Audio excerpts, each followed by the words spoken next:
lobbing missiles against Israel. And finally, I think Ariel is back. Yep. So I'm going to go to I'm Yeah, happy Ariel. to let's get see ready. I Ariel. hope you heard my Yeah. questions, Ariel. If you didn't, I'll repeat it. But just the latest from your perspective on what happened in Tel Aviv, and then more importantly, what you're hearing because of the current strikes that Israel's doing against Tehran. Go ahead. Ariel, we can't hear you. Okay, I'm not the only one. Oh man, we'll get there. We'll eventually get there. You gotta love Twitter Spaces, man. Gotta love it. You gotta love it. Absolutely. Hey, sit Go rep, ahead. just to dovetail onto Hasm for a second while we wait for Ariel, and once he comes up, Yeah, I'll go shut ahead, up. Yehuda. Yeah, I think we remember something. So Iran has tried this game before, the saturate the Iron Dome situation. I think what people forget is Israel is a very tiny country, the size of the state of Delaware, or whatever you want to call it. Some people drive to work longer than it takes to drive across the width of Israel. Okay, therefore, all of its technologies and sophistication can be focused on defending a certain amount of territory. That's one issue. Second issue is if you look at a map, sit rep, you see Iran, the country, and Israel. There's a few other countries in between. Now, in those countries happens to be a certain country called the United States. And they have an air defense array unlike humanity has never positioned before. We're talking about from Erbil to Ali Al Salim to Saudi Arabia, Bahrain, Qatar. The Americans and NATO forces have the most sophisticated air defense array, meaning layered air defense platforms, which mostly took out the first Iranian salvo last year. Israel, in that case, is not alone, right? And you might say, why would countries defend them? The truth is, every missile that flies over Bahrain, Qatar, Saudi Arabia, Iraq, Syria, Kuwait, Jordan is a threat. That missile could misfire, and many of the Iranian missiles do, and land in the middle of Jordan. All of those countries have a vested interest in making sure those missiles don't hit Israel. And on that note, sit rep, I see Ariel's got his hand up, so I'll yield the mic for you, Let's sir. see, Ariel. It's third time the charm. Can you guys hear? There we go. Now we got you. Go Chazak ahead. Baruch. All right. In Hebrew, there's a phrase for time is ice cream. So you all owe me some ice cream next time we see each other. I'm right now in northern Tel Aviv, just 5 minutes away from Ramat Gan, the part that was hit hardest in the strike. We're talking about 9 buildings that were destroyed, dozens of building of apartments that were damaged, and 300 people, residents who were evacuated to an area, Kfar Maccabiah, where actually other displaced from southern Israel have found themselves. Look, if we compare this current attack to, I think November is the most significant one, then in April, yes, people are identifying that there are fewer missiles, but there are some key differences. That strike, that attack targeted mainly air bases, air base in southern Israel. They did not fire to population centers like Tel Aviv, where 3 million people live in the greater Tel Aviv area. So that is a main difference. And another thing about the smaller number of launches, I think that can be attributed to the expectation that this is going to drag on. I mean, current assessments say that Iran holds, or at least at the start of this, before Israeli strikes, had between 1,500 to 2,000 missiles that could reach Israel. So if they expect this to go on for a week or two, they cannot keep up with a pace of 300 missiles a day, like we saw in the previous attack. So it could also be, or it needs to be taken in consideration, the option that we're seeing a smaller number because they expect this to drag on for longer. But ultimately, right now, Israel's in damage control in Ramat Gan. There's still 2 people who are um, trapped under a building that collapsed. One of the 9 that was destroyed, it actually collapsed on people. There, 2 others in critical condition. So, in terms of the damage, the human effect injuries, that is more significant than October. That saw a 7-year-old girl moderately wounded. She's since fully recovered. So there are some differences, especially when we kind of look forward, that this isn't a one-off just for today. This is expected to continue. In what capacity? We don't know. It's day to day. But ultimately, yes, there are differences, but I think they're for a reason. And you asked me to describe the situation currently here in Ramat Gan, so that was it. Thank you. Ariel, can I ask you a question? A follow up there. Sorry for the audience. Yeah. You know this is the recorded space. I'm Yehuda, by the way. Pleasure. First of Hey, all, Yehuda. quick question: did you say Kfar Maccabea, the Malon, like the Maccabee village in Tel Aviv? Is that where they Yes, evacuated to? yes, Okay, yes. okay, very good. For those who don't know, the Maccabee Union is kind of like a Jewish Olympics, and there's an Olympic village in that has a lot of austere conditions for people to send me a quick message if you don't mind. I'd like to message you. This please Did, clarify. Sorry for the audience. Could you please clarify? When you sign buildings, you're talking about residential buildings. We're not talking about Ministry of Defense buildings. We're not talking about a Shin Bet facility. Could you please clarify the buildings that were hit are residential civilian buildings? Residential high rises in Israeli standards, talking, 8, 12 stories high. Those were destroyed in terms of collapsing. One collapsed, but this doesn't really change the skyline of Tel Aviv. That's what the Iranians were hoping for.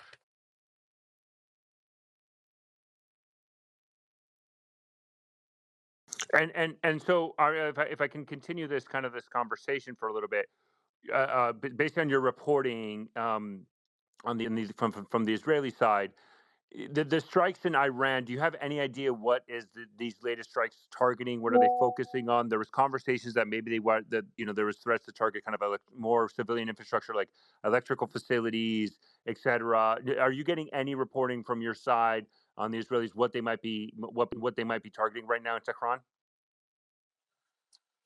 Well, look, as a Middle East correspondent, I focus on what Iran says is being targeted, but seeing as I work for an Israeli network and am Israeli, the latest IDF update was that they targeted two air bases, the Hamadan and Tabriz, completely destroying Tabriz.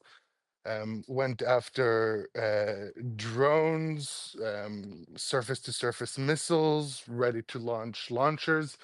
Ultimately, if we look at, we're kind of talking about one initial wave that happened over like between 3 and 5 a.m. And then throughout the day, there were sporadic strikes. But if we look at kind of break down three types of targets, mainly senior military commander. I mean, they took out the top three military commanders in Iran, as well as, according to Iranian sources, at least 24 senior commanders. They went after various military sites, IRGC headquarters, but not only, in 12 different provinces. There were reports of Israeli airstrikes.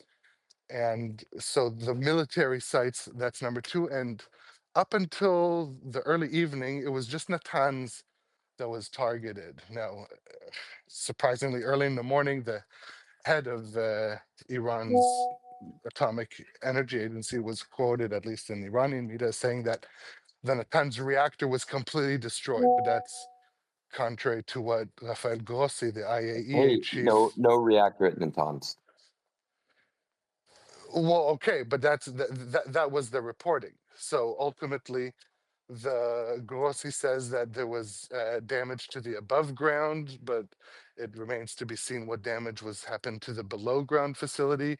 He said that they were informed by the Iranians that Fordo was targeted, and also, in addition to Natanz, was Isfahan. Now that comes in line, not including Fordo, what IDF spokesperson Effie Deflin said this evening, that they went after Natanz and a site in Isfahan. So Grossi confirmed that, but also adding that Fordo was targeted, which was reported in IRGC media. So mainly military command and control, which I think is attributed to the delayed response. On the Iranian side, yes, they refilled the positions with, albeit experienced generals, but it takes time when you remove the senior leadership to kind of get your act together.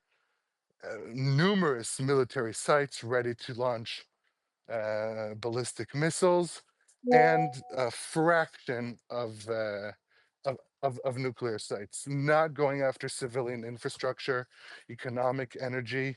Israel's leaving itself levels of escalation, and even without going to civilian infrastructure, it left itself maneuverability to continue and amplify the current step. But with Israel Katz, Israel's defense minister, saying that by Iran targeting Israel's center of population, meaning Tel Aviv, then that gives Israel the right to go after um, critical civilian infrastructure. And so there are still ways where this can escalate, but we have not seen, even on the Iranian side, any reports indicating that Israel has gone so far after Iran's civilian infrastructure.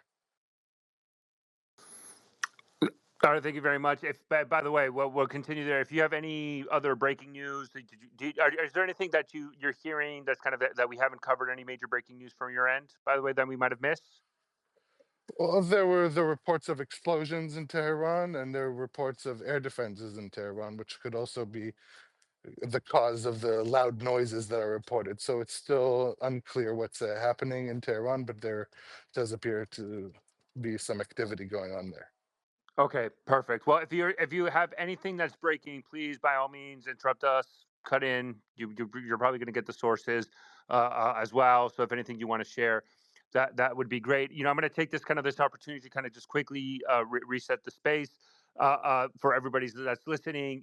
By all means, make sure you retweet, post your questions on the bottom in the comment sections. I mean, we've been going from Mario Space. We started this out at 10 o'clock. Well, yesterday we did a breaking news space that lasted over 4 hours. Earlier this morning, we started a video stream at 10, and then we kind of transitioned to this voice one, trying to give you everybody here the latest on the situation in Israel-Iran. This is important to highlight that this is going to be both sides are indicating this is going to at least continue to go on back and forth between Israel and Iran. One of the interesting aspects that I would highlight is, for Iran this latest ballistic missile strikes. I'm going to be interested to see when is the next strike going to happen, because that would give me an indication of how quickly Iran is able to kind of launch counter strikes from Israel. Israel does show that they have the ability to kind of quickly conduct strikes, much more quicker than probably Iran. Iran obviously is fairly limited to utilizing their large stockpile of ballistic missiles, cruise missiles, and one-way attack UAVs to target Israel. So the next wave of strikes from Iran would be very interesting, to say the least. Again, right now, the major aspect of the news that we have is that the Iran did conduct a ballistic missile strike that appears to have hit residential apartment buildings. One of them was right next to the Kidal, the Israeli Defense Ministry headquarters. I believe there were injuries of civilian injuries being reported by Israeli media. We also got claims from Iran that they claim that they've shot down 2 Israeli jets. That has been there has been no proof of that. Israel has vehemently denied such claims, and we have not seen any proof or indication of that. They've also claimed to shut down Israeli drones. We have yet to see any proof shared about those claims. And right now, as mentioned, Israel is conducting strikes on the Tehran, on the capital again. And so with that, Piotr, I know you're joining us again. I want to give you an opportunity to see if you've seen anything and kind of what's your latest while we get the speakers back up and running. Nope, not hearing Piotr. Okay, Hazem, go ahead. Actually, let me add to that last point of yours regarding those videos of old videos being recycled. The amount of propaganda we're starting to see is insane.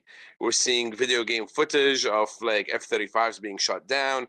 We're seeing some videos tagged as explosions in Dubai, in Abu Dhabi, and other random places. So I think the Iranian propaganda machine is starting to ramp up.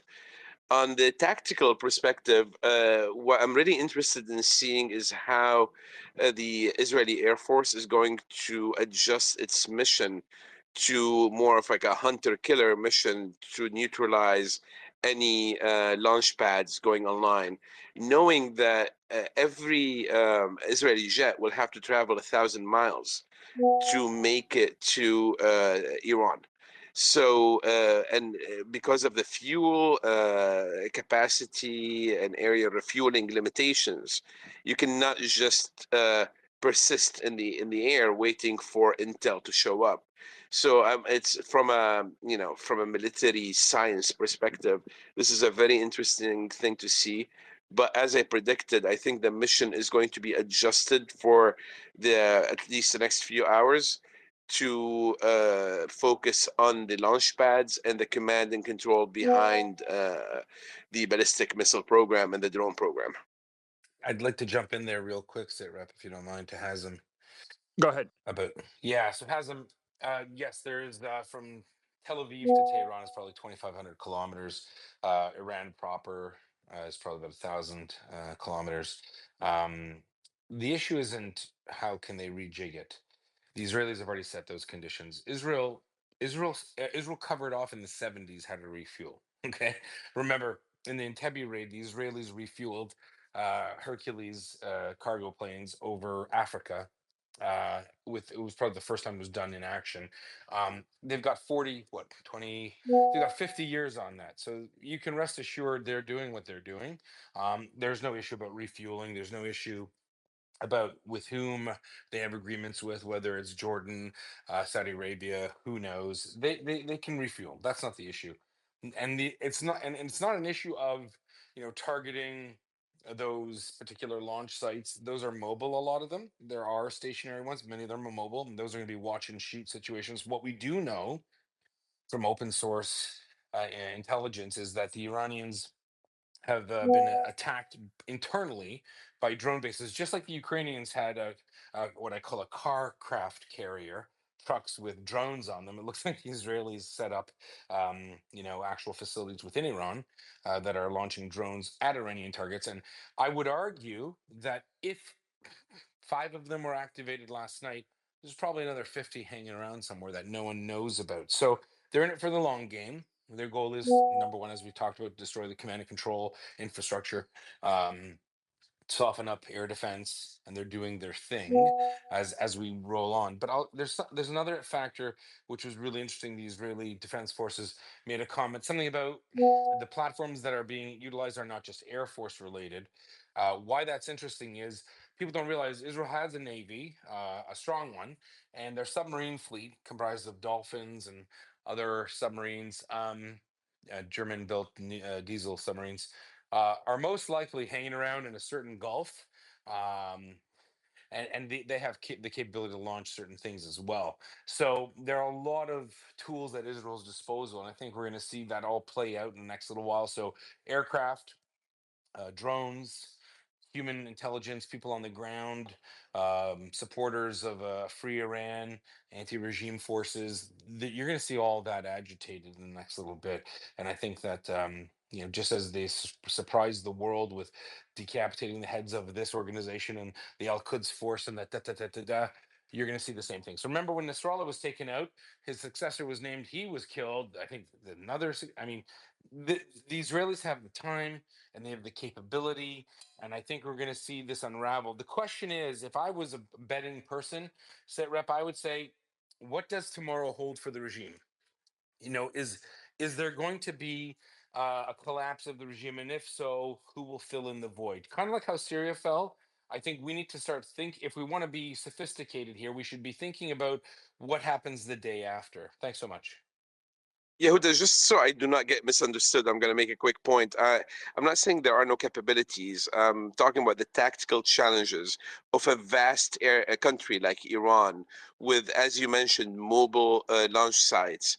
And how do you coordinate your ISR and your strikes with, the time on target is really the key issue here. How do you mobilize to get to that target? And it's a painful experience for any commander when they have located a target, but there are no assets available to get there in time to neutralize that target. So all these questions are let me being say asked. that, Hazem. Can I address that one point you just made?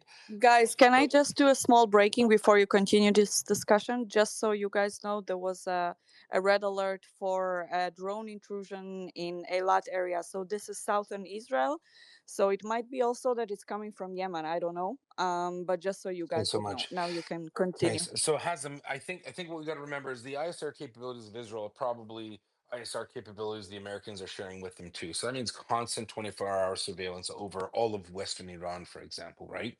And if there is some kind of movement, I mean, there are the AI involved, all of the intelligence that shows this a long shaped truck that drives up somewhere, it's going to be looked at. There is no requirement for time on target. The Israelis can launch their own weapons from other platforms or drones or naval or air. Some of these ordnance are ordinances that you could fire and forget. You could fire them from 500, 1,000 kilometers away. So, and it'll find it. These are smart bombs, right? They will go there. And if the thing moved, 10 kilometers down the street in the meantime, they'll get it. So I think that if anyone wants to accuse the United States of doing something, I think the United States is clearly sharing ISTAR capabilities, intelligence, surveillance, targeting acquisition, et cetera, et cetera. So I'm not sure that you have to have an F-35I literally on the ground doing something, because the ordinance that a fighter jet like an F-35I are going to hold it's not going to be something that's destroying necessarily a 5-ton air defense truck. So I just wanted to make that clear. Thanks so much. If I can quickly chime in just to comment to Yehuda and Hazem. Yehuda, I wouldn't rule out the possibility that maybe Israel is also using surface-to-surface missiles. That's all I can say about that. Oh, 100%. No, I never meant, I thought that was a given. Well, I mean, sorry to interrupt, guys, but there is a consistent sound of drones in Tehran. It's like a drone warfare here right now. It's consistent sound for an hour. I'm Well, not it could hearing. be so the Ayatollah's it could mother also on be the recon. Can you identify whether this is Iranian And no, drones yeah, or it's is it a like sound I that you wouldn't don't know. really know? it's like a red. It's like a red thing, and then something hits it. I can't exactly see it because it's a little far away from my standing point. If But it's from the red sound, thing and then yeah. something hits it, then it sounds like what you're describing is Iranian, actually. To be Yeah, honest. but the sound is like kamikaze drones. I think the sound, just judging from the sound of it, but the sounds are Yeah. That sounds like a escalating here. Shahed Yeah, 136. maybe. Yeah. Yeah. Yeah, we Yeah. can't really know any of that by just looking or listening. I mean, it could be. I saw one of those today right above my house. So There you go. it's not. Yeah, he said he It's heard it. fucked up, you Yeah, he guys. said he heard it, didn't see Maybe it. it's doing a It sounds U-turn. like Yeah. an Italian Vespa motorcycle, kind of. I don't know if you Like remember how the Vespa Could sounds. be Yeah. a like pizza persistent. delivery Yeah. gone wrong. No one It Exactly. knows. might just be a Exactly. Yeah. Vespa. Real quick updates. Alerts were activated in Eilat and the surrounding area due to the fear of hostile aircraft intrusion. So there's. David, where were you 5 minutes ago when I reported it? Oh, Like, for God's sake. well, Wait, so I Hi, wasn't David. How here. are Yeah, Now you? I'm here. everybody scream at David. Thank you. Hey, I was riding around on my Vespa, confusing all Vespa? the people, Flying making them think Vespa. that I'm a drone. That's what I was. Delivering pizza, perhaps? So actually, Exactly. David, let me ask you a question now that you joined us, and I would love your take. So by all means, go there, and I would like your take. But one of the things that I just and again, I don't want necessarily the political aspect, but I mean, at least from a U.S. domestic perspective, but I do believe it's kind of important because it kind of frames in the conversation of coming to U.S. support to Israel, right? I mean, how do you think? Do you think the American public one actually cares about what's kind of going on in the Middle East, or do you think this, it's kind of like the economy stupid? But two, do you think that this might be a situation where President Trump kind of ran on no new wars, et cetera, and now we're having a major conflict in the Middle East? He said he was going to get peace treaties, et cetera, not happening. Do you think that he might suffer any political capital because of this, or is this more of a peace through strength? And more importantly, it's not the U.S. involved; it's Israel. But we're leveraging kind of this, from a Trump mindset, Israeli, because it's clear that the Trump angle right now is, hey, look, Iran, I told you this was going to happen. You had 60 days, 61 days is when it started. You didn't listen. Let's get a deal. If not, Israel's going to continue. How do you think the Trump administration is going to try to mirror this politically? And do you think that they might suffer any political capital because of it? Oh boy. All right, let's start unpacking all of that. First things first. Trump is, I think, probably out of everybody in his cabinet, Trump might be the most anti-war out of all of them. He always had an interest in ending wars, not starting them. It's one of his big campaign platform pieces. And I think the same goes with Iran. He wanted to bring Iran back to the negotiating table. It's something he was adamant about. And we were supposed to meet on Sunday until Israel carried out these strikes. And there's reports, I don't know how verifiable they are, that Trump tried to talk Israel down from doing it. I don't know if that's true or not. But if you saw Marco Rubio's statement yesterday, as you covered in the space, immediately the administration, the State Department took the position of, we have nothing to do with this. And he wanted to continue the negotiations into Sunday. And until Iran said, no, we're not going to have those talks, then Trump kind of said, well, there's a lot of people dead already. You sure? And so that's sort of where that's at. So I think by the behavior of the administration so far and the communication coming out of the White House, I don't think this is a conflict Trump wants right now. I mean, a lot of Americans certainly don't. And I think as far as in a time in the United States, at least, where basically nothing is bipartisan. I think the other than the war hawks in both parties. I mean, we saw Fetterman, a Democrat senator, putting out his support for Israel, and then you saw Lindsey Graham basically cheerleading war. But other than the war hawks that are very excited, the Michael Boltons of the world, it seems a lot of people are not interested in this war. And I think the consistent trend on X has been not our war.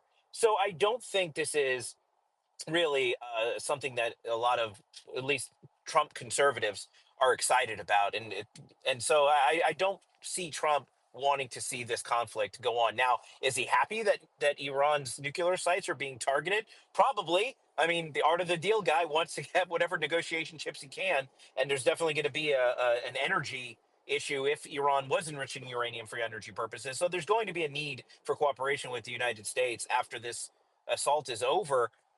What we want to see is sort of, I guess, where this thing goes, and that's the very interesting part about this space. A lot of smart people in here, and I'm interested to know what you guys think. How far this operation is going to go? When do you think it'll kind of calm down? If it will calm down, or if it'll just keep escalating? I hear reports from you guys and from Mario's team about proxy forces launching their own attacks, whether it be the Houthis or other organizations. So it definitely has the opportunity to spiral into a bigger regional conflict, and then I guess we'll be covering that as the space goes on. Hopefully, I answered all D- your questions there. David, can I address you for Yeah. a second, please? We've spoken only briefly, but David, can you hear me? Loud and clear. Okay, so this is my concern. I'm a Canadian. I have family in Israel. Blah blah blah. I have some interest in it. When you say things like "we" and "we're not interested in war," I'm not sure when you say that. It's just for the sake of the audience. I don't think Israel's asked the United States to get involved. I don't think the Israelis have.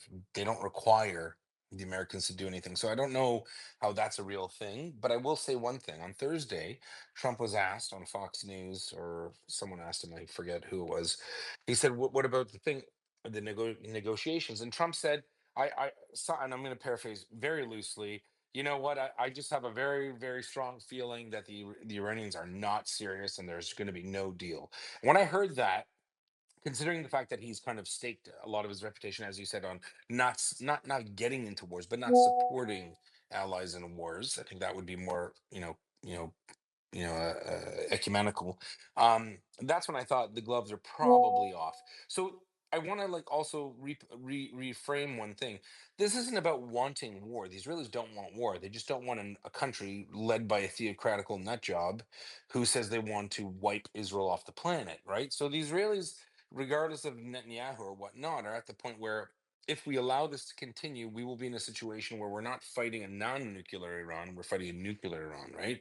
So I just want to like, just for principle's sake, let's frame it appropriately. The Israelis have always said they don't want a nuclear Iran because Iran is the one that said they want to wipe Israel off the map. And I think that you're right in the sense that Trump wants there to be a deal, but he also knows the Israelis have red lines. I can we not agree on that? The Israelis have red Yeah. lines. Trump is interested in peace because he just thinks, on balance, he doesn't want the price of oil to spike because some kind of crazy Iranian action in the Gulf, right? But the Israelis have their own red lines, and I think we need to be cognizant of the fact that the Israelis literally have been telegraphing to the world and Iran since the 8th of October, don't play with us. because when we Yeah, feel cornered, thanks. Go ahead. So, Sorry. Yehuda, sorry to that's interrupt. Just a news yeah, update. yeah. Go ahead. Following the sirens, drone sirens in Eilat, new sirens were sounded all across the eastern Arava desert in Israel. Basically, the line from Eilat all the way to the southern tip of the Dead Sea. All along that line, sirens sounded, which would appear to come in line with more than one drone infiltration. Now, the IDF said that the incident in Eilat was over, but moments after that, these new sirens now in the southern eastern part of Israel. Thank you for that update. Yeah, and I'll answer your question, and then we'll get to some breaking news. Because according to Israel, Iran nearly had enough material for multiple nukes, which Exactly. And they accelerated that, David, in the last like 2-3 months, right? yeah, and so, but and I'll get to that here in a second. I want to address it because Yehuda was it's actually an excellent point you made. I'm pronouncing your name correctly, right? Yehuda, I think you can hear me. So You do. okay. You do. So yeah, so uh, going back to that point, I think really this is a relic of the uncertainty of the U.S. government, and I think that's a part of the reason why I think Israel feels the need to ensure that Iran will never get a nuke. And I understand Iran has promised to wipe Israel off the planet and all these other things. I think at the end of the day, the way you look at it, I'm being objective by this. I mean, I'm not trying to put my bias or spin on it. I'm just looking at it objectively from where I am. The thing is, even if Iran had enough material to make multiple nukes, how many nukes could they make? And everybody knows with the first strike doctrines around the world, Iran even puts one nuke somewhere. Yes, it could potentially be devastating. There wouldn't be an Iran after that. There wouldn't be. I mean, the reaction to that would be unacceptable by the entire world, including their allies. So I think, David, sorry, yeah, go ahead. But may I just add a little context on this regarding the Iranian perspective to just help you guys maybe well, let me understand finish it my from point, a little more. and then I'll Yeah. take your perspective. Okay, okay, okay. Let me finish my Thanks, point though. thanks. But if Iran,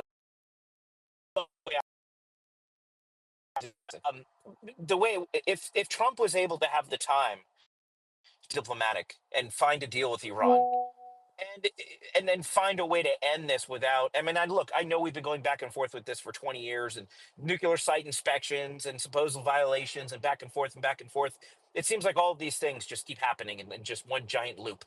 But I think we have a real chance of diplomacy, in my opinion, with Donald Trump right now. The problem is, does Israel have enough confidence in the United States, knowing that Trump only has 3 years left and he has a contentious midterm coming up here in just a year? And you combine that with a lot of instability with allies around the world. I mean, I could understand Israel saying, look, we'd love to put all of our confidence in Trump's ability to negotiate peace between Iran and the rest of the region, but maybe I just don't.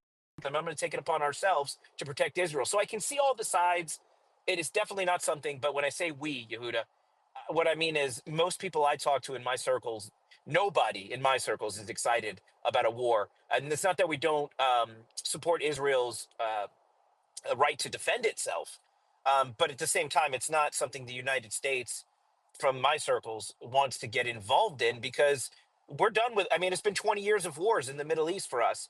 And there's been, before that, we had Iraq. And before that, we had this war and that war. A lot of Americans are tired of wars. And we just want to see America get stronger. And so, although we do support Israel, they are our strongest ally, we're not interested in war. That doesn't mean we don't support Israel. What it means is, man, I'd like to see a diplomatic solution if one is possible. But I hope that isn't too nuanced. But at least that's my perspective for clarification. And I appreciate the question. And then I think it was Ariel. Was it you that was chiming in? I missed it. Sorry, it No, it was me. was Okay, Amir. go ahead. Sorry, just one Yeah, no, quick point. Yes. okay. Okay. Sorry, After sorry. you, I will be I'd quick. like to complete another point I just wanted to make earlier about Israel's Perfect. strike Yes. capabilities. But please. Yes. There's just one historical perspective to this because since George W. Bush, the US just put deadlines on Iran's nuclear program. We give you 100 days, you do this. We give you like 50 days, you do that. And never did George W. Bush, Barack Obama, Joe Biden, even Trump in his first term, they never just adhered to their deadlines. So this is ironically the first time that America truly stood by say deadline. Day 61, like major attack. And because this is one of the reasons that Iran got caught off guard, because they always thought that these deadlines mean nothing. And this was very key. And the other thing is that Israel had many other chances to do this. And probably the worst thing, the worst time, if they really want a non-nuclear Iran, Let's this pause was the right there. worst I'm time to sorry. hit I don't because, want to. I don't mean okay, to interrupt. I'm going to let you go right back to your point. I just want to give you some updates on the news. Sirens are sounding in the area of Negev due to infiltration of hostile aircraft, and also targets are being identified by cruise missiles. And this is as of 1 minute ago. And just a couple of more items from around. And we talk about this a little bit more, but with respect to the enrichment and the amount of nuclear material Iran was supposedly have. I'll go right back to you to finish your point. Sorry about that. I'm going to keep breaking in as news breaks, just so everybody can stay informed on the latest, because this is an active situation. But I'll go right Guys, back to sorry you. to interrupt. Sorry to interrupt. I thank just you. wanted to thank you all for the great space. I'm getting out, but I just wanted to thank you for the wonderful space. Thanks for the time. One last question, if you guys don't mind. Do we see any valid threat to the international maritime security as far as like shutting down the straits by Iranian vessels or navy? And will they be taken out? That's my final question. And I'm going to move to be a listener. Thank you very So, much for so the Cliff, wonderful let space, me Mario. take that quickly. Israel did believe it. That's why they struck an IRGC naval base in the Persian Gulf. That's why they did that. But I think Iran is very cautious about taking that route, because if they do, you're inviting the United States to get involved. And we've seen what Israel can do without the that doesn't have the capabilities as the United States. Just imagine the U.S. get involved. If you don't want the U.S. involved, don't close the Straits of Hormuz. Don't target the maritime routes. You know the famous joke, "Don't touch our boats." Uh, that would get the U.S. involved, and that would be a catastrophic scenario for Iran. It is I think that is a last ditch effort from the Iranians, but that it's almost very, very, very. They have to be extremely desperate, almost like regime stability is at question before they go that route, because that would be a huge problem for Iran, and they would invite American intervention for that. David, I believe you were speaking. Continue your point, or was somebody else? No, there's an update from an IDF spokesperson following an alert that was activated at 0015 in the Eilat area. Hopefully, I'm pronouncing that right. The Air Force intercepted a suspicious aerial target that was launched into Israel territory. At the same time, a suspicious aerial target infiltration incident is underway in the Arava region, the details of which are now being investigated. So, again, very active scene. We can get right back to the conversation. I apologize for cutting you off. No issues. Amir, I'm just going to go to you. I know you're in Tehran. Have you any of the explosions, air activity? Have you seen anything since the last time you spoke? Any more air defense activity? What's the latest over there in Tehran, Amir? Thanks. Yes, it is loud here. It is pretty active, not as much as active as last night, but it is still pretty active. And I personally think that this is just unfortunately, this is the start of the tensions. And just continuing my last point, for Israel to do this right now, because I had many meetings with the Iranian foreign minister, Iranian diplomats, and the whole conclusion in Iran was truly to reach a deal with the US, saying that, oh, these mullahs are crazy. No, that is not a professional point of view regarding Iran. It's much more complicated than that. The whole system has many aspects to it.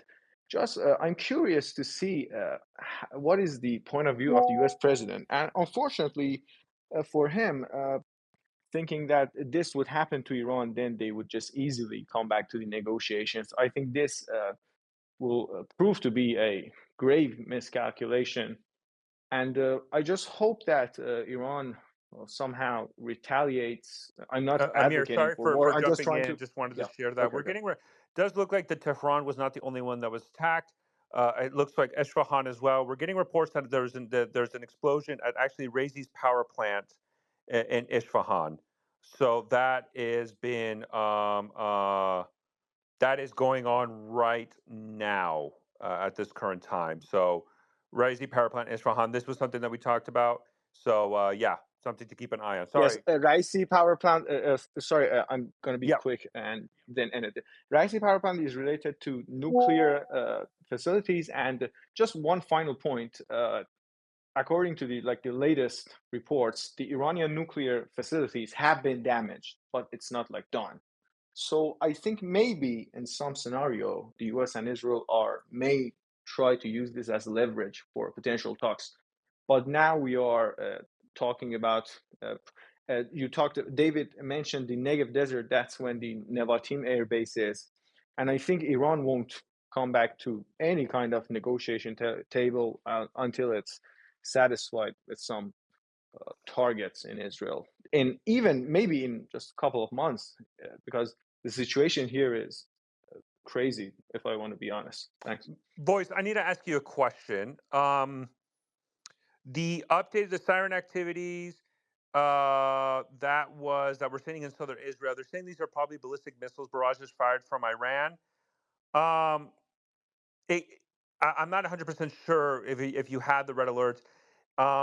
Where do you think they're targeting in those areas? Because that's not, I mean, Dimona is not there. I mean, it's somewhat close-ish. What do you think they're targeting? Because it's all along basically the border between Israel and Jordan. So what do you think they're trying to target? Or do you think these are Yeah, Houthi UAV? Because the reports are these are actually Iranian ballistic missiles.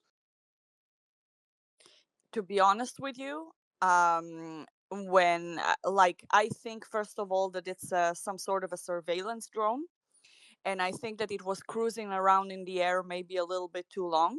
So the system has identified it as a UAV. And then it gave another alert on UAV. So we had, the one that I reported. Then Ariel went up. He reported about another red alert 5 minutes later. I think it's the same drone.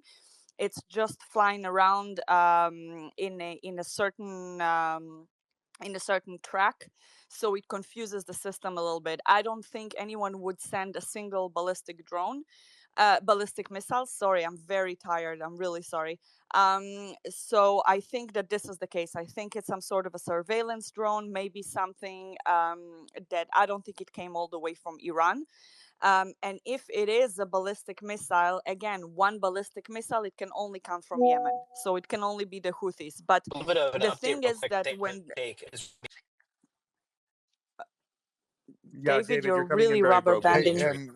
if Go, voice, if go I ahead, can Mario. Go ahead. respond to you, voice, if I can respond to you. So the IDF just saying that it intercepted one drone over Eilat, and then See?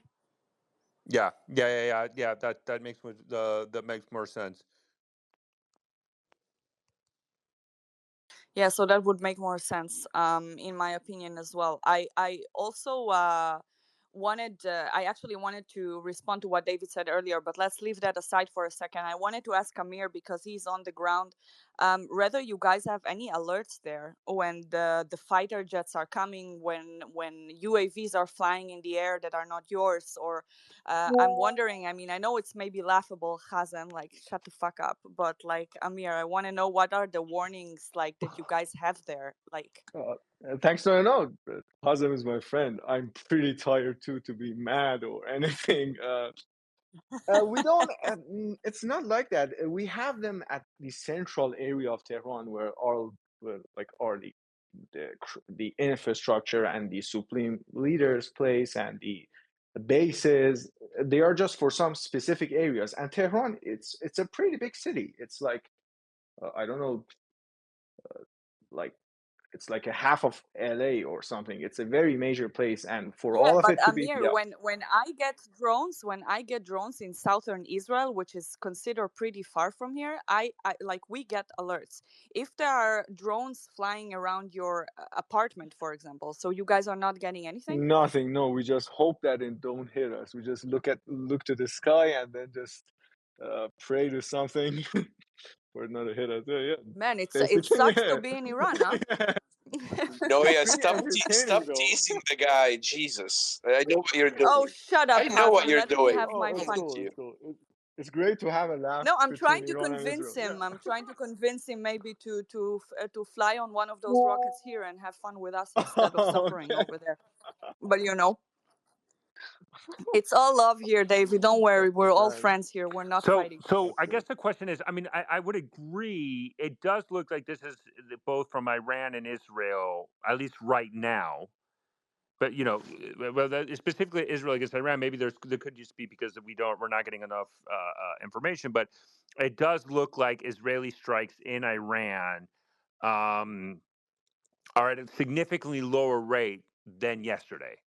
Now, it could be just And because just of sorry Israel and to all, but interrupt you, yeah, go Sirkap. ahead, We Amir. actually had one impact near Tehran's Mehrabad airport like minutes ago. But yes, your point is correct. It's like 80% slashed No, so comparing to you're saying last there's a night. strike at Maharad Yeah, Airport yeah. right now that just happened? Yes, like 10 minutes ago. Yes. I Okay. wanted to say that. I forgot. Yeah. But you do believe that compared to yesterday, it is less? Exactly. No, yesterday, I couldn't even believe that I'm awake. Yesterday was crazy. Yeah. Now, let me go to voice. Let me ask you this: Why do you think that today is a lower rate for Israel compared to yesterday? Is it because maybe they conducted more strikes during the day? What would you say? Or Hazem, I see your hand shot up. I'll go to you. Go ahead. Yeah, we have to remember that. To Hazem, Sorry, sorry. Noya. Airplanes, especially fighter jets, are not magical things.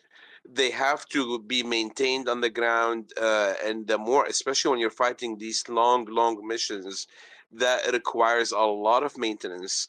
You need to replace parts continuously, and for every hour in the air, there are certain hours of maintenance required on average, of course. So the tempo will drop. Also, the And target. Hazem, sorry, do you Sorry, agree that let me compared to last night, just adding to your point, compared to last night, Iran is on high alert right now. And if they just come with fighter jets, there's a increasing chance of them being intercepted. I'm not saying Iran's defense is good, but they not are on really. high alert. I don't think Yeah. there is concern over shooting. Intercepted by what? By Okay, let origami me planes? guys, let me finish this statement, and you can like argue with each other. The other thing that is the target bank. Initial strike hit a lot of targets by surprise, hit the commanders while they're sleeping in their bedrooms. Now the target bank is diminishing, so there's no need to go 2,500 kilometers and without a target that's important enough. That doesn't mean that the campaign is over. It's just not going to be the same tempo as we've seen a few hours ago. It's just there's nothing to hit at this point. However, if some targets show up, this is what I was talking about earlier. There is continuous ISR over Iran. If the IDF finds a nice target, they will send somebody to service that target for sure. Sidetrap, just a little update about what these alerts that you saw before, because the IDF spokesman just said that it was drones that were intercepted in the Arava area. This was the news that you and David have read earlier. So these were drones saying that they came from Iran. So no ballistic missiles, from the Houthis, just drones. And the fact that it's a single drones and not like a swarm of like 20, I believe that these were not suicide drones, but probably some sort of surveillance But I mean that would indicate drone. that if they were shot, I mean, it's interesting kind of with the areas, but it does look like then they would have managed to get through Jordan, right? If it's an Iranian and not the Houthis, it had to gone through the Jordan route, correct? Yeah, I guess so. That's an interesting aspect, and maybe it could be just a vehicle for Iran to continue to press Israeli security apparatus, and even because previously, I think it's important to note that during actually the first time Iran launched ballistic missiles, cruise missiles, and drones against Israel, which was the first strike.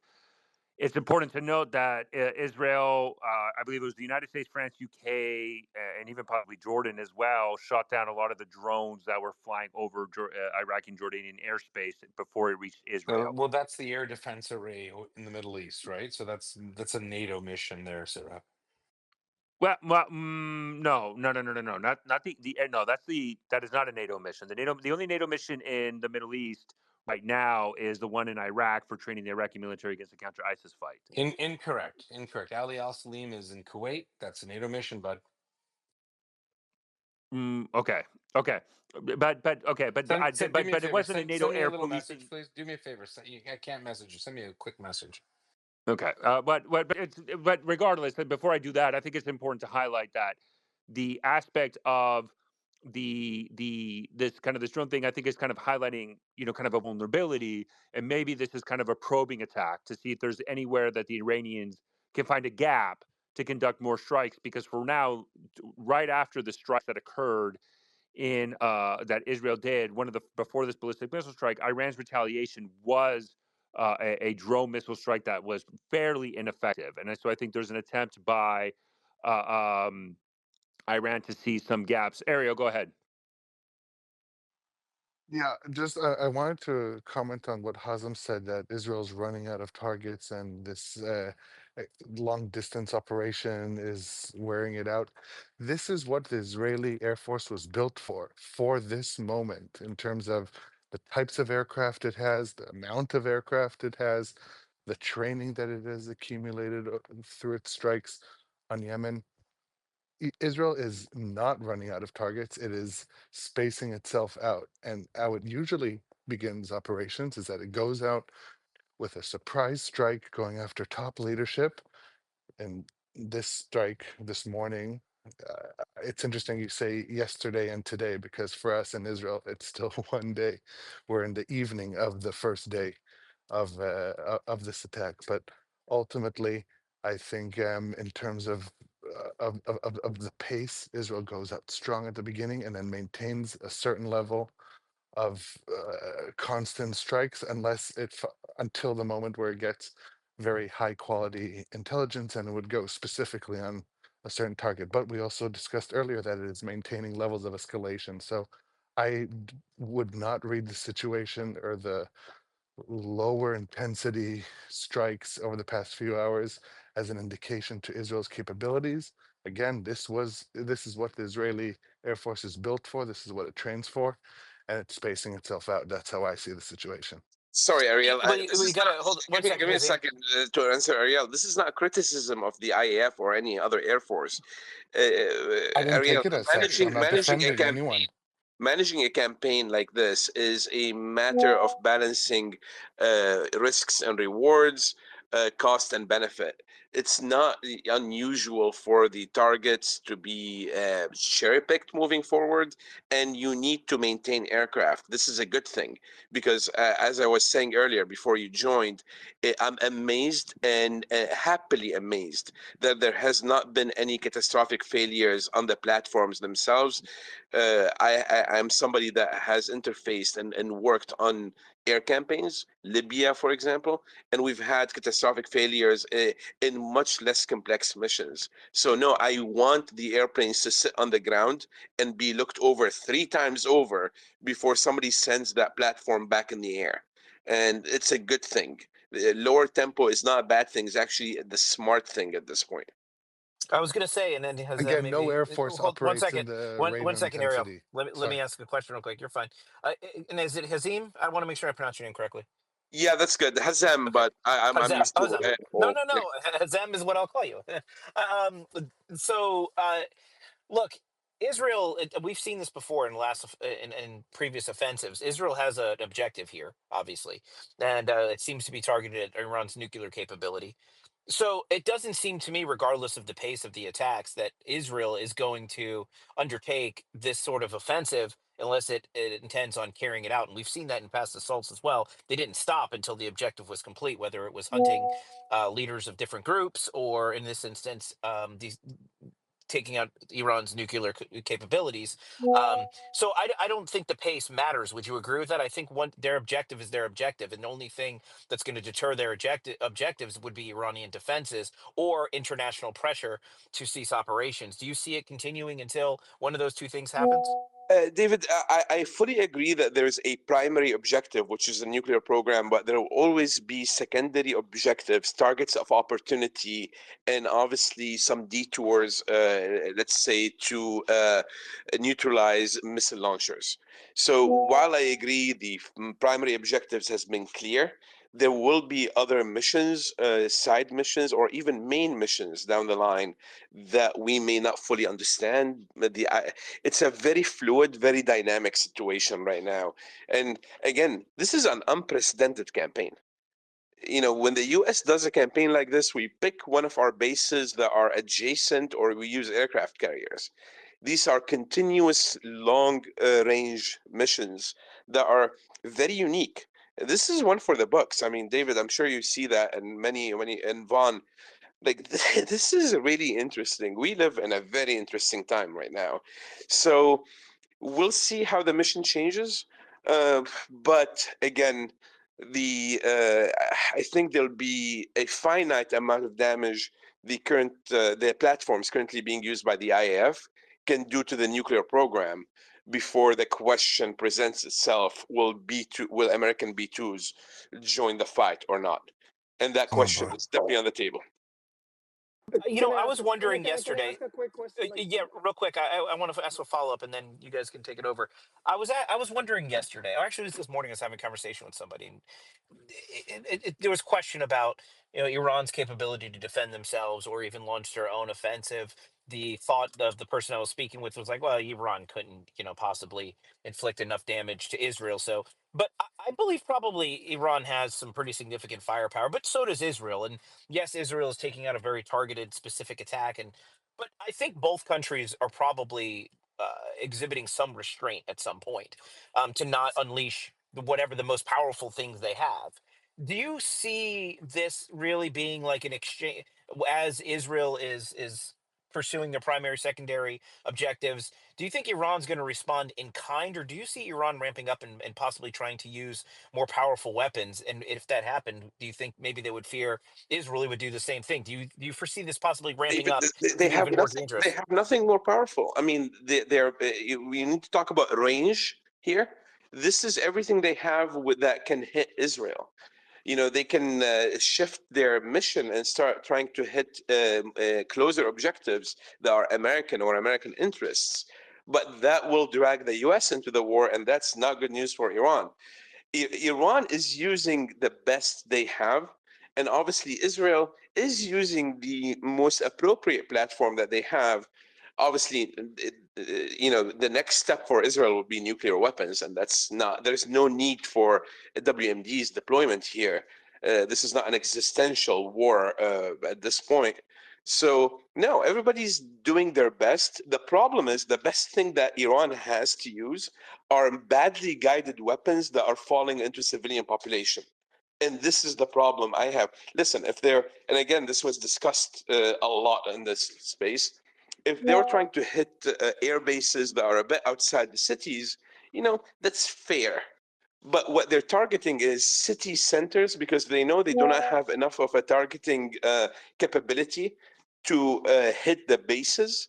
So they want to hit something, and that something is unfortunately residential buildings at this point. And that is my problem with their ballistic capability. And this is why I would love to see that capability reduced or destroyed as soon as possible. There is a report of a Navy missile ship intercepting 5 drones launched from Iran this morning. So there is obviously operations, interceptions going on of a lot of drones. I just want to put that out there for you guys. All right, get back to and right now they're Yeah, reporting a massive, Wait, wait, they're point wait, of reporting a David. information, massive David. explosion. They're reporting a massive explosion in Tehran right now. So I don't have any details on it. I'm just letting you know a massive explosion has been reported in David, Tehran. just a Back point to of the conversation. David, just something technical. Yehuda, wait 1 second. Just something technical. There are some people who are texting me that were previously on the speakers panel, like Wail, was here. Sorry, Waji, that was here earlier. He says that he's requesting, but I don't That even see him in the sounds like space, a so I text think message it's voice. glitching. Just send him a message. So, Yeah. David, just a point of information. What and also Aaron Bauma from the Bauma report Okay. is also reporting the same problem. So maybe if you guys can bring them up if you see them. All right. So, David, just a Thanks, point of David. information. I've heard the word target of opportunity about 5 times. It's used incorrectly here. These aren't targets of opportunity. Those are unplanned, unanticipated targets that are engaged when sensors pick them up. So, the targets that have been attacked already by the Israelis are very well predetermined targets and a target package. There's a priority list, and they've engaged those targets. So just a military perspective, point of view. These aren't targets of opportunity. They are predetermined targets in a target package, which the Israelis have probably been collating for 10 years. They know where the former head of the division of the live, where they sleep, where their mistress lives, where their girlfriend lives, where their boyfriend lives. They know all of that. None of these are targets of opportunity. So I really wish people stop using that term. Sorry, David. No, Actually, it's okay. I'm going to Yeah, defend can I? myself for using that term, if you allow me a second, I wasn't because referring there to you, will be Hazem. targets Sorry. of opportunities emerging. There will be things that are unknown to the intelligence. There will be new actors emerging. There will be new people appointed in lieu of the people that died, and those will become targets of opportunities. They're going to move in Yeah, convoys. I wasn't talking about you, Hazem. I'm referring to people who said targets of opportunity were hit. They weren't. These were predetermined targets, the ones that have already been hit. Thank you. David, quick question. This is Dr. Farah. So I understand. Look, I agree with you. The first attack has achieved all the targets. The top linking leadership, the top scientists are gone. So the most of the goals are achieved. The main thing is a regime change. If you destroy half of Tehran and the regime still remains the same, the problem still remains the same. I've talked to Iranian American friends here, and I got sick because they all are saying the main thing should be a regime change. We need a more moderate government in Tehran who can be friends with everyone, not like the Ayatollahs. So, do you think there will be a regime change there? Thank you. I David, mean, it's a good question. You know why, it is. David? Yeah, You go know, ahead. I'll say this. I actually think Israel's attack is geared towards that. And this is an attack to look, Israel has Dolphin subs with all sorts of cool capabilities. They could scuttle, they could destroy every refinery in Iran today. They could have done it yesterday, they could have done it 10 years ago. They're not. I think these calculated attacks are on regime key figures in the regime. That's number one. Number two, key figures, and I know it sounds very particular, key figures in the Iranian regime that were involved in the attack, believe it or not, in Buenos Aires in 1992. They have a particular interest to take them, unlike the Munich revenge attacks. The Israelis are very keen on sending a message, but surprisingly, they've not hit any moderates in the Iranian government. And I think that their goal is to add fuel to the fire for Iranians to stand up. In fact, the IDF, the government of Israel's Twitter and social media feeds are saying this is an attack on the Iranian people. We want to help you, and this is your chance to seize control. I think this is a very strange. I mean, I'm not saying it's going to be successful, but it seems to be the Israelis' attempt to say we're not attacking Iranian people writ large, but we are super interested in destabilizing the mullahs, the Islamic Republic regime, in order for you to do a thing. Thanks. Do you think and then you mentioned you think regime change is part of this, but look, United States has been playing that game for a while too, and it seems like the people who seek to carry out the regime changes is never really gets the objective of what they were hoping once the regimes change. I mean, isn't it really going to be up to the Iranian people to what their government looks like, even if Israel is successful at affecting this regime? I mean, do you think this offensive will change the hearts and minds of the Iranian people to change their regime and go back to the opposition essentially? I mean, is that a possible outcome of this? I understand that that might be an objective, but I mean, do you think that's a realistic outcome? I don't think it is a realistic outcome. Ironically, I think that anyone who tries to do regime change from the outside is bound to fail. We tried that, or the Americans tried it in Iraq. There was a government in waiting in exile, didn't work. But the Iranian people keep surprising us, right? We keep talking about, they keep talking about the government and the Shah. I think what's happened is that Iran has gone on for so long in a very artificial capacity with the Iranian regime, the mullahs, that I think there's so much discontent, and we've seen revolution attempt after revolution attempt. I think that if more of the regime bigwigs, the heavyweights, are killed or are marginalized, you might see a general revolution. And I think that's what the Israelis are trying to do. But at best, I think their minimum, their threshold, their end state isn't perhaps regime change. Their end state is the decapitation or the cessation of their nuclear program. And I think they've already achieved it, to be honest with you. They've gone after a lot of people. People talk about the generals that have been killed, but people aren't really talking about the heads of departments of universities in nuclear physics that have been eliminated. And I think we're going to see more of it. I don't think it's going to stop. I think for those who think that the targets have gotten less, I think they've gotten bigger. I think that now they're going to go after secondary and tertiary nuclear people involved in the whole, nuclear program, and that's why this is an extended campaign. Hope that makes sense. No, it does make sense. I mean, and that's the thing. Look, you saw. I mean, you did see a regime change in Syria, but at the same time, that was sort of brewing for a while, and it was changed from within. I Hey, don't know. really sorry to Yeah, interrupt. A good. dramatic update: Israeli Home Front Command issuing an initial warning of launches towards numerous parts of Israel, include central Israel and the greater Jerusalem area, the Negev, Beersheba area. So expected incoming missile sirens in all those areas of the country in the coming minutes, according to the IDF. Thank you, Ariel. Also, there's also Iranian state-run media is reporting Israeli strikes now on the northeastern side of Iran, and Iranian air defenses are firing heavily into Iran's past. I Yeah, apologize if I can I say mispronounced. something about that, David? Yeah, It's super important. yeah. Go Sorry, ahead. because it really resonates with the discussion. We talked about opportunity targets. Pay attention what is happening. Israel is attacking since 24 hours in Iran. The Iranian people have Voice, sorry started. for jumping in. Are you getting the alerts coming now from the home Yeah, front? I am getting the alerts. This is why I'm trying to speak fast Yeah. before I have to run for shelter.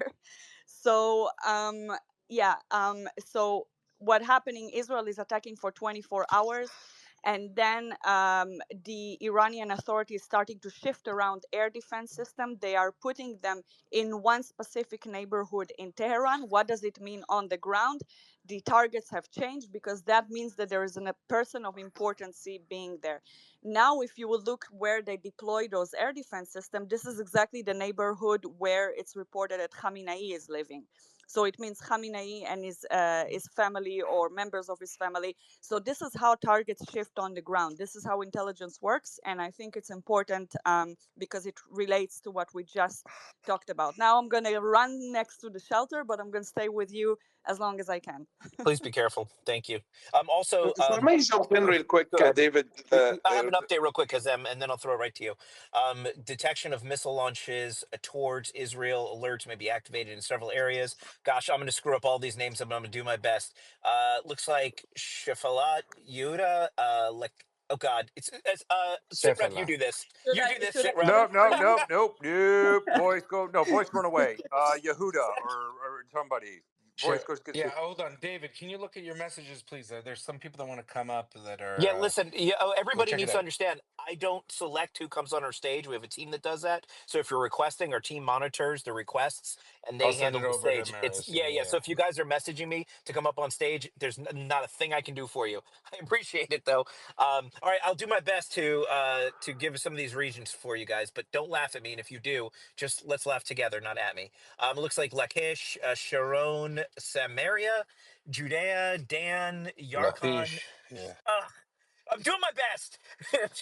Shevella, Bika, Jerusalem areas, and those are all the incoming minutes. I'm doing my best.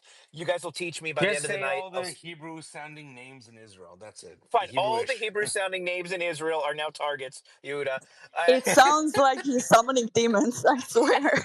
Hey, listen, you're supposed to be taking shelter, voice, not making fun Get, of me. hey, I'm next get to the into shelter, Yeah, that man. bunker, yeah. voice. Get out of I'm here. right Also, next You to need it. to also, be inside the shelter, not next to it. yeah, making fun of me. You're The using it wrong. The IDF has also identified that missiles were recently launched from Iran towards the territory of the state of Israel. The defense systems are working to intercept the threat. Um, okay, there and then there's a whole bunch of names. 61 alerts for all the cities across the central Israel. I mean, there's a lot going on right now. Well, I'll throw it back over to you guys. And there's no way you're going to get me to read all of those, but it's a lot of places. So I'm gonna go really quick. Just So sorry, give me. I want to comment on what Noya said because this is important. I hate to disagree with Noya at my own risk, but I don't think Khamenei is a target right now. I think the primary target at this point is any backup command and control facilities that the IRGC and others are using to launch attacks.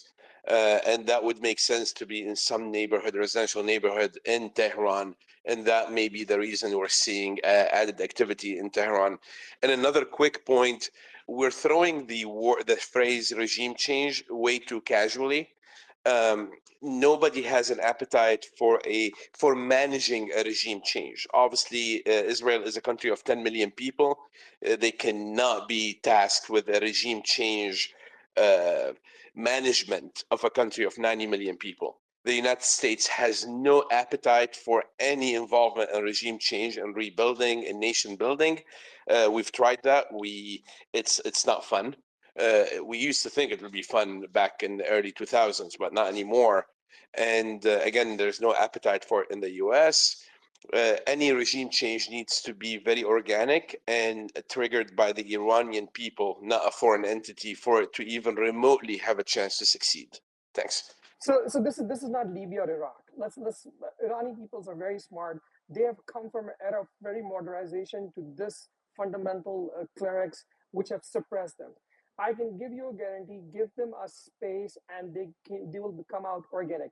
This is a dent. This is a big dent. You know, the Revolutionary Army always thought and gave that impression that they're very strong. Nothing is happening, and right in the heart of Tehran, all of them are got assassinated. So So now so now the just Iranian just people, Farouk, Iranian, Farouk, yeah. just 1 second. We're getting a lot of reports about back and forth. Israel is striking inside of Tehran in Iran, but at the same time, a lot of ballistic missiles are being thrown, and we're getting a lot of red alerts inside of Jerusalem, in the Negev area, in the western Laish, in central Negev, the Gaza envelope, and the western of the Negev, and in Lachish itself. Multiple cities, multiple warnings. All of those seems to be ballistic missiles because they englobe a big area. But we're also getting reports of drones coming through the Red Sea, hitting the southern part of Israel around Eilat, and those areas. We haven't heard yet about potential attacks from the north, so coming from Hezbollah or from Kata'ib Hezbollah in Iraq. At the same time, we're getting reports from world leaders talking about the situation. Putin has said that he spoke with Iran and Israel and condemns the initial strike, and pushes for a diplomatic solution. It seems that we are way too far from a diplomatic solution, and it's highly ironic that he's talking about a diplomatic solution when he's unable to do one inside of his situation. The last point that we need to bring up is that the IDF is asking everyone to focus on caution, to be cautious, and at the same time, the Iranian media is asking people to spread out and get away from military position. Um, one last statement that just came out a short time ago. Alerts were activated in several areas of the country following the discovery of missile launch from Iran into the territory of the state of Israel. The public is asking to obey the Home Front Command's instruction at this time. The Air Force is working to intercept and attack whatever is necessary to eliminate the threat. And then we get another 624 alert that just came out right now because of the situation. Thanks, Uh, James. Appreciate it. Hey, I mean, that is a lot of activity right now. So we're going to bring all this information to you as it keeps developing. We can get right back into the conversation. I don't know where we left off. So I was there, and I was saying it. Look, if we do this now, after 20 years, we're going to still talking about, okay, now they're enriching the uranium again, and it's going to be a weapon graded uranium. So let's change the regime. The Iranians are pretty educated people. This is not Libya or Iraq. If you give them that space, there will be an organic movement. They themselves want a freedom. We have seen them so many times. When a girl was killed by the mullahs, there was a big revolution, and they were about to throw the oppressive authoritarian regime. But here's a chance. Now there's a dent. They always give that impression to the Iranians that, we're the strongest, nobody's touching us. Right here now, they've been eliminated. They have been assassinated all top of them.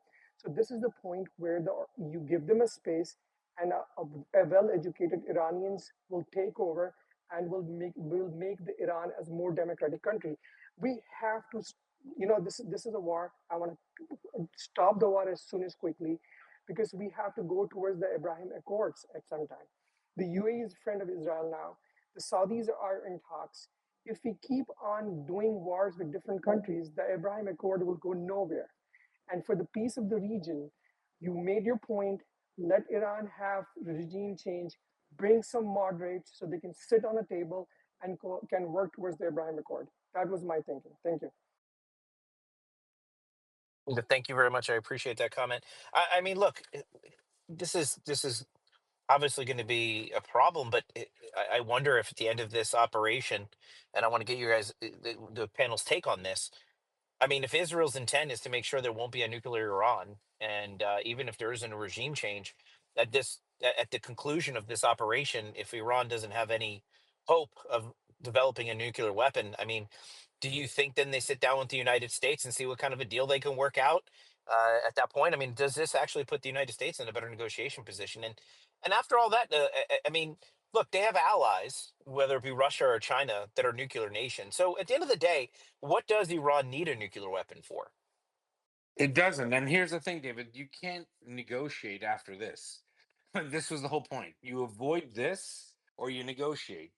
I would argue that the seventh or sixth round of nonsense was deemed to be nonsense. So the Israelis pulled the trigger. You don't get to go back and say, you know what, it's time to negotiate. Like, the Israelis will do enough to make sure that that nuclear program will not exist.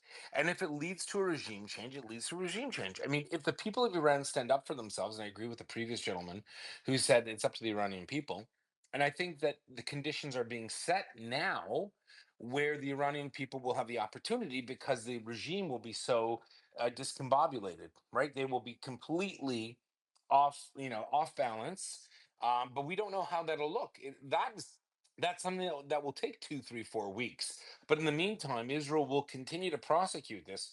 I'll tell you right now, from by all accounts, Israeli F-22s, F-35Is, they're on station, meaning they're in the they're over Iran. They're doing things. They're going back and forth. They will do this.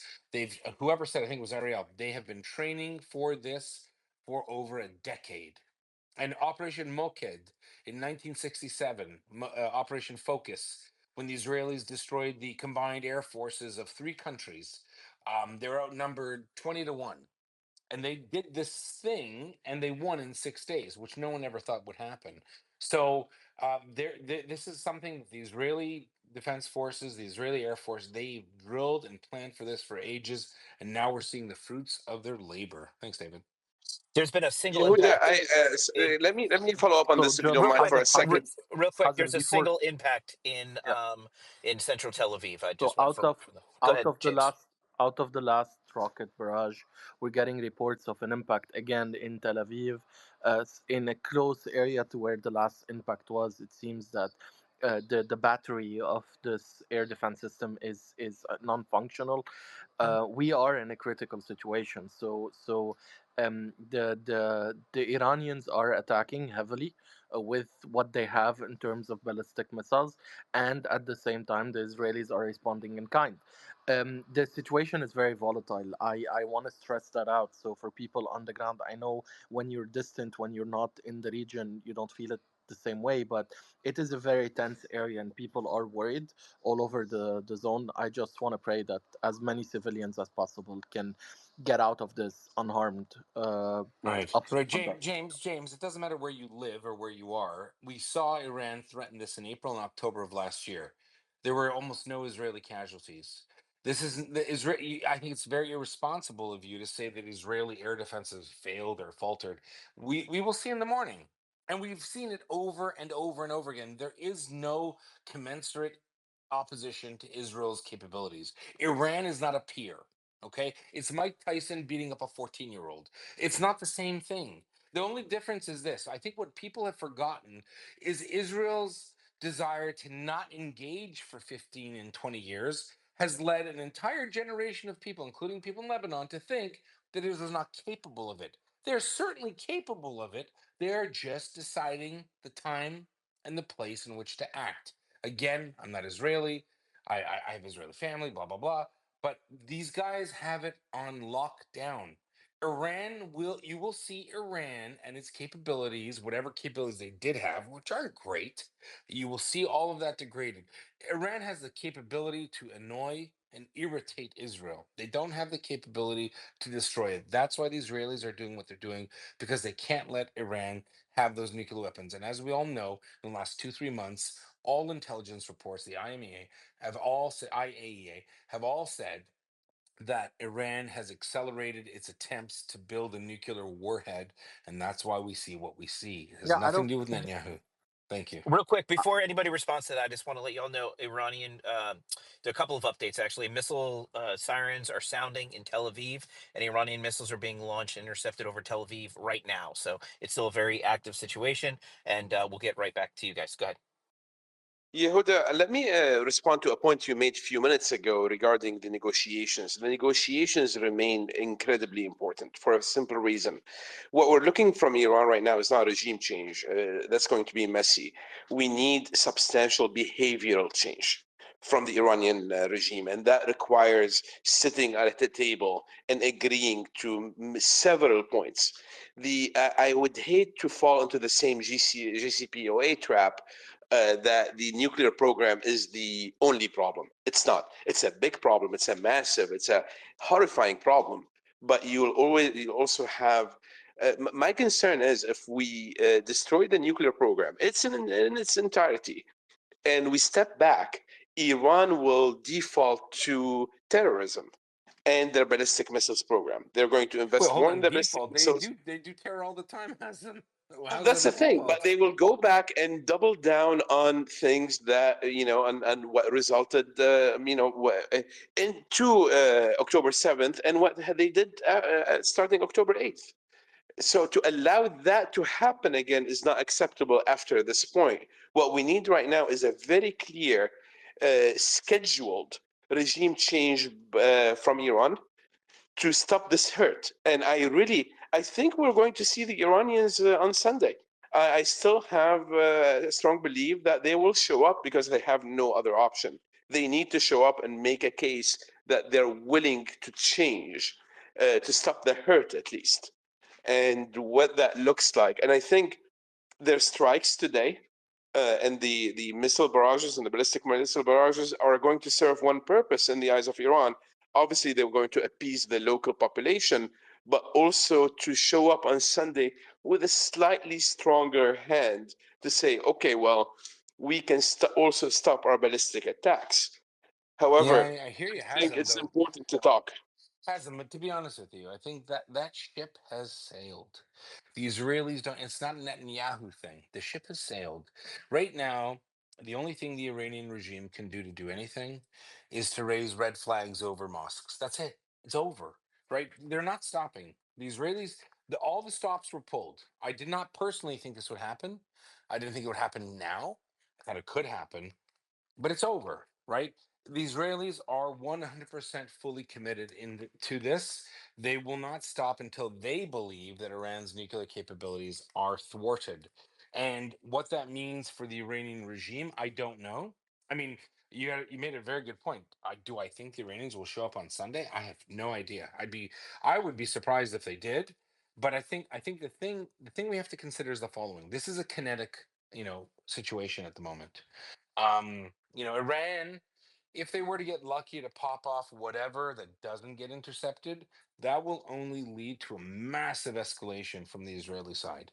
And the people that suffer the most in this case will be the regime folk, right? And I'm not saying this to be braggadocious. I'm just saying that I think what you're seeing now is what the Israelis did with the beeper operation in Hezbollah in Lebanon, what they did the day after with the walkie-talkie operation. I don't think the regime understands just how serious this is. Ismail Haniyeh was killed in Iran, in Khomeini's personal residence. They're in there. They know it. Iran is completely exposed and vulnerable. The regime has nowhere to go or hide. So I'm not sure it's in their best interest to escalate anything. In fact, if anything, I would argue that nothing will happen. I think someone else said it. The Iranians won't do because they can't. It's because they don't want to. They do not have the capability. They can't shoot down Israeli planes. They do not have an air force. 90 million people, and they're flying 50-year-old A4s. I think 7 of them work, meaning they fly, but they can't do anything, right? So it's an unfair example. Thanks. I hear you. Just do not forget how long of a game the Iranians are willing to play. Their horizon is beyond Khamenei himself.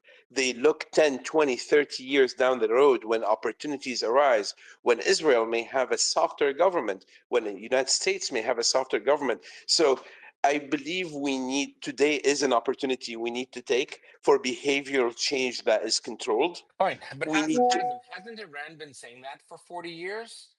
What's the horizon? 20, 25, 25? I mean, 500 years? I mean, it doesn't make sense. They don't bring the goods to the table, Hazem. They don't bring anything to the table. They bring words, hyperbole, threats, red flags over holy mosques, but Exactly. they don't So bring we need to anything. make sure whatever they bring up to the table is legitimate, and the force being exerted in Iran right now is the only way to make sure that happens. And that's my point. This Fair is a enough. good thing. If this Right can now, force them Hazem, into something, great. my cousin sent me a video in an underground parking lot in Tel Aviv about 2 hours ago of people singing that it'll only get better. Okay, they don't care. There is no comparison, right? You have one group, the IRGC, who are literally now fighting for their lives. If they were, someone said, well, they'll attack American bases, and I mean, gosh, if they did that, that would only accelerate their demise, right? I think the point is that Israel is at a point where it pulled the trigger. So once that inflection point was met or reached, it's over. Israelis, this is a point of no return. There's no way to dial this back. When the Israelis responded after the Iranian attack, that could be pulled back. There is no going back here. Ismail Haniyeh, Palestinian Hamas terrorist guy, they attacked him in Tehran. Even that wasn't a turning point. This is a turning point, and you will see it over the next 2 weeks. Thanks. Let me ask, and anybody can answer this question, but look, here's where we're at. How long though before you already saw Putin saying let's have a diplomatic solution to this? At what point does Iran's allies essentially see that they are at a disadvantage and get involved? Or do you think they're watching the United States to see what the United States does? And do you think maybe that's part of the logic for the United States saying we have nothing to do with this, we're staying out, so other bigger nations don't get involved with other military? Because at some point, yes, Iran might be limited in what they have in their arsenal, but they certainly have friends that have a pretty good arsenal. So, and where do you see this going? How long do you think Israel has before pressure starts coming from other places? What do you think, Kazem? Sorry. So I'm more interested in internal pressure. Right now, there are protests all over Iran asking the Iranian regime to retaliate. Well, eventually, I mean, there is no way Iran can mount a satisfactory retaliation to losing its whole command and control, and obviously getting creamed in this campaign. So, will the Iranian people come in at some point and say we need something better? I don't know. Russia and China are not allies to Iran. There's a weird think about all the three countries as gangs. Gangs cooperate with each other, but they're not allies the way the United States is allied with Israel. Absolutely not. So right now, again, I don't want to beat a dead horse, but the best scenario right now is for Iran to show up to a negotiating table crying uncle. That would be because again, I challenge Yehuda and everybody else to present an end to the Israeli campaign. Like what's the best outcome for this 2-week campaign beyond obviously the destruction of the nuclear, as much nuclear facilities as humanly possible. But we need a proper conclusion, and this is, by the way, what President Trump is going to look for: a satisfactory conclusion. Nobody wants a prolonged war at this point in the Middle East. And I don't think one would be sustained either. I mean, considering all the diplomatic pressure that would inevitably be brought down. Now, let me ask, and then Wajid, I'll go to you. Um, I mean, look, Israel has started hitting their primary targets, secondary targets, and obviously done a lot of damage so far. Yes, Iran is retaliating and defending themselves in the best way they can. Um, at the end of this, does anybody think? And Wajid, I'll go to. Hopefully, I'm saying that correct. Wajid, I'll go to you, and you tell me. Do you think at the end of this, Iran has any nuclear program whatsoever? I mean, do they have the capability of enriching uranium after this assault is over, or do you think this is really going to set them back a long time in their efforts to obtain a nuclear weapon? Well, the Israeli goal is clear: ending the Iranian nuclear program is the minimal. The question that really is going to uh, matter here is how far Israel will go. Are they going to seek uh, the to a point where they have a failed state for the people to start their own revolution or not?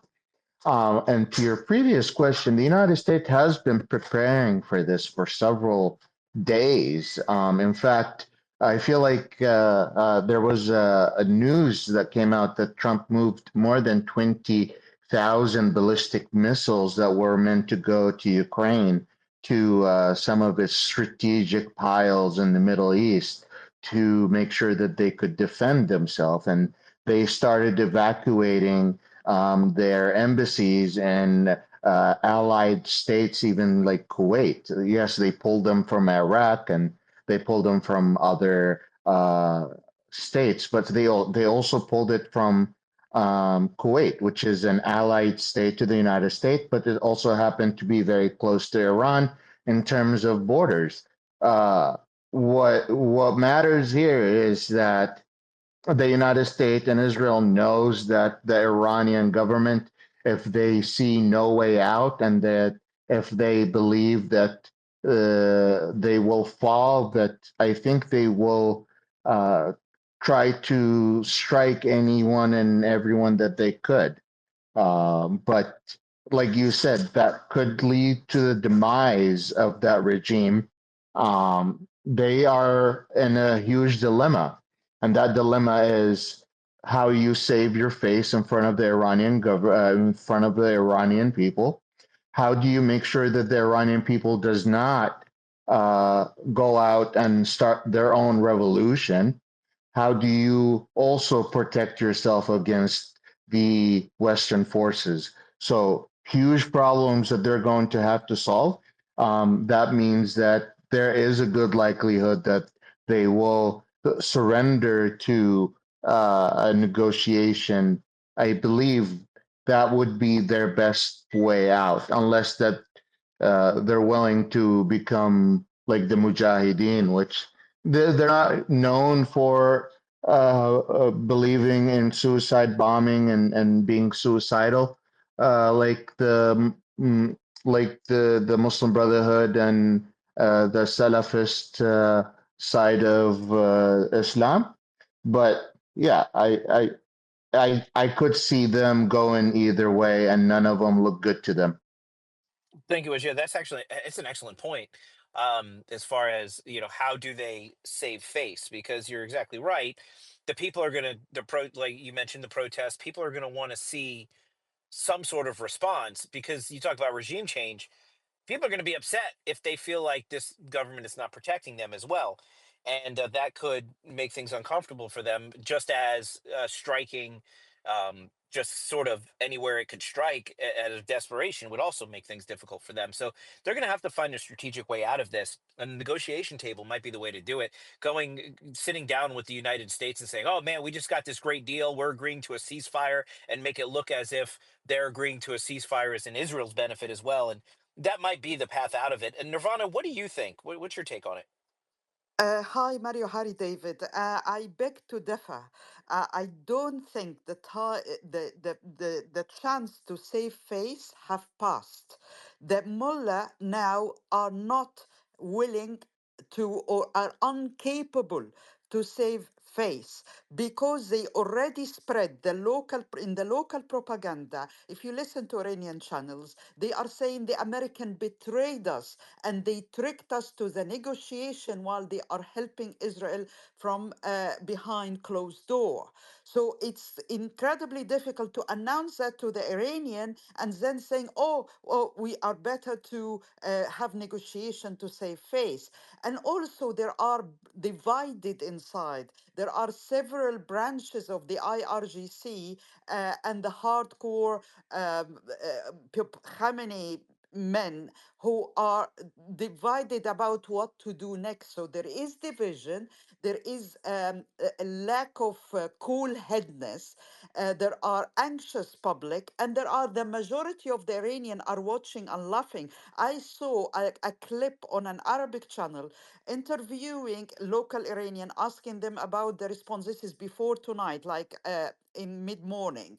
And those who are saying this is horrible, this is bad, our government have to respond. And I saw average Iranian passing by the TV crew and laughing and walking indifferent as if like they are talking about something didn't happen in their country. So there is a lot, they are losing rational thinking. And I know we, like, I understand Hazem point that this is the logical things from them to do. But since when Islamists are logical, especially under pressure? This is a regime who believed its own lies for 40 years. They believe they are powerful and they believe that they can stand against Israel. And it's been proven time and time again that every time they don't score any goals against Israel. So why you think now they will be rational? Rationality need cool-headed, and they are not cool-headed at the moment. But That's hold my on, argument. Nirvana, Thank you. Thank you. does Real Israel quick, have a red flag? Sorry? Does Israel have a red flag like the So actually, mullahs? if I may jump in quickly, we are, so we don't know the source, but there are. I'm just going to read it. We are getting reports of explosions in Iraq, specifically Najaf, Babel, and Baghdad is an unknown source of the blast. What's causing it? But that does just came in the last couple minutes. By the way, that was a joke. So Nirvana, my joke was that the Israelis don't have a red flag to fly. Manir. I okay, I understand, but as I say, I'm just arguing against point. What Hazem say. Uh, No, those what you people. said is 100% accurate. I think, but the thing is, you said, what does the regime have that Israel does? A red flag. So that was my I joke. saw. I got a joke. I understand, but they have nothing, and they are not. They are not used to think rational. They used to play long game, weaving carpet. This is their policy. Policy of patience, play game, hoping for a new administration, hoping for frustration in the within the Western policymakers, pressure from leftist, wokeist elite, and hoping that this will give them time and survival game. This game have reached its end. The Ponzi scheme of Islamist uh, game playing have gone out of steam and energy. This is a tipping point. If they fail tomorrow morning, when Tehran wake up and found Israel still existing, still working, still alive, this is the moment when a lot of fractures will happen within the regime. I am not I hope the people will rise, but the people are wary to rise. But you have to expect the regime is multifaceted, and a lot of people are tense and not trusting that the big names in the regime know how to deal with the crisis unfolding. And this is where the fractures will be too much for the skeleton of the regime to cope with. let me ask a What if follow up question. Israel Real quick, takes out real quick. the okay. 1 second, Washi. 1 second. Two things. I want to give you some news. Israelis' air defense systems are intercepting Iranian ballistic missiles at very high altitudes, actually destroying them in space. Nevertheless, 4 casualties are known. There was a shrapnel hit at an intensive care unit, and so that's being reported right now. So where I'm going to keep following this and bringing the news as it comes. I want to follow up on a point that you made, Nirvana, about sort of the attitudes of the people within the country. I mean, a little while ago on this space, there was people taking shelter and but still in seemingly good spirits. And I know there's some people in this space that are personally affected and right now in harm's way, and still yet on this space having these conversations and seemingly in good spirits. I want to know what this, if anybody has any not in individual knowledge about what this situation is on the ground. I know we see these images, there's explosions, and it's a very dire situation. How is the mood of the people? Is it affecting people, or are they kind of used to this at this point? And I don't know if anybody in this panel has any Can firsthand. I Yeah, Yeah, I just think please go I'm ahead. the only person on the panel that's been to Israel recently. I don't know about you, Yehuda, but I mean, spirits continue to be high. This is obviously a lot bigger than the semi-daily Houthi missile and drone. But I mean, you're talking about the most hardened people on Earth right now that have gotten used to living surrounded by enemies and surrounded by threats with almost zero strategic depth. I mean, Israel is the only country in the world probably that borders. Every border has like a different species of enemy operating there. But obviously, people would want to go back to their normal lives. The Israeli government has been very clear that this is not a multi-hour thing; it's a multi-day and up to 2 weeks operation. So people need to bunker down. And one great thing about Israel, there's a shelter everywhere. Like you're in a building, there's at least a one harder room on every floor. If you're in a residential building, everybody knows where the shelter is. If you're in a rural area, there's a local shelter, usually at schools. So people know where to go, people know what to do. eh, it's not great. Nobody wants to live under falling missiles, but people understand the mission, I believe. People understand that this is not only to end the nuclear potential threat, this also affects Iran's ability to support Hezbollah, to support Hamas, to support other bad actors. It's an important mission, and everybody's behind it.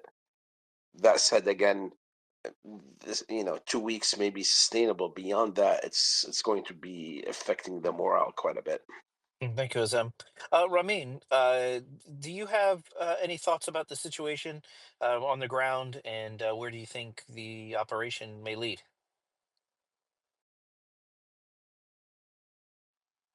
Ramin, you still with us? He may not be there. Yeah, thank you, Hazim. Because I mean, that's what you wonder about here.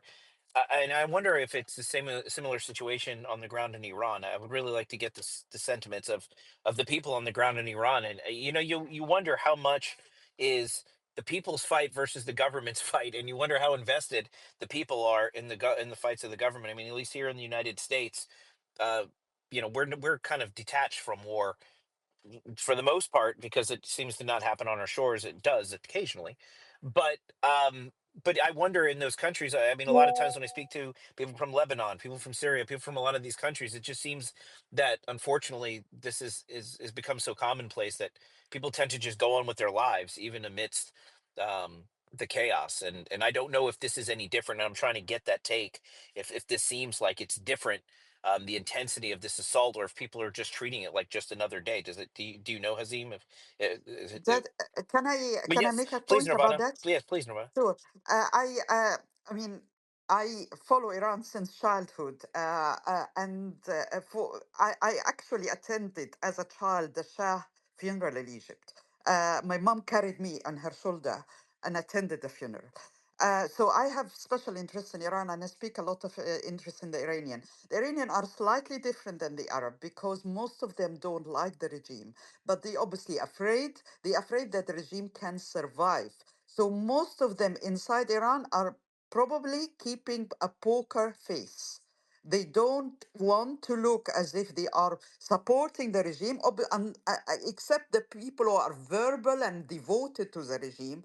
The vast majority of the Iranian don't want to look as if they want to start a revolution at the moment because they fear the regime might survive and arrest them. But they also don't want to look as if they are siding with the regime. So that this get on with the life is probably a way just to look as if like we are hedging our bet until we see what will happen next. The what the Israelis are relying on is not the ordinary sensitive position within the structure of the mullah regime who are willing to defect because this will bring the end of that regime. The ordinary people will not have the gut to show the real happiness of the end of this regime until they are 100% sure that the regime are losing the grip. They tried several revolutions, several uprisings, not just Mahsa Amini, all the previous Green Revolution, you name it, and they been felt betrayed long time ago. So that's why today don't expect them to look clearly or showing their true intention. While in the Arab world, they are just used to, say, dare I say, chaos. So they are just trying to get on with their life out of indifference or out of hope that their loyal tribe will win at the end, either in Lebanon or Syria. That's different. But in Iran, the vast majority, Iran is a completely different country than the rest of the Middle East. It's the only country while people are rejecting Islamism. I've seen it. You will not see in a rural Egypt women who are trying to take their hijab off. I have seen it in rural Iran. I have seen men, fathers, brother, telling me, a foreigner, why you wearing the hijab? There is no moral police here. So this is our people who hate the regime. They don't like it. They dream to see the end of it, but they are scared because the regime keeps surviving for reasons have nothing to do with the people of Iran. You So, oh, go brought ahead. me to the next point. So what it sounds like to me that if Israel took strategic strike on key Iranian targets like Khamenei, like the Revolutionary Guard, like their voting parties, if those governmental organizations were destroyed, from my understanding of what you're saying, people will rise up to request their own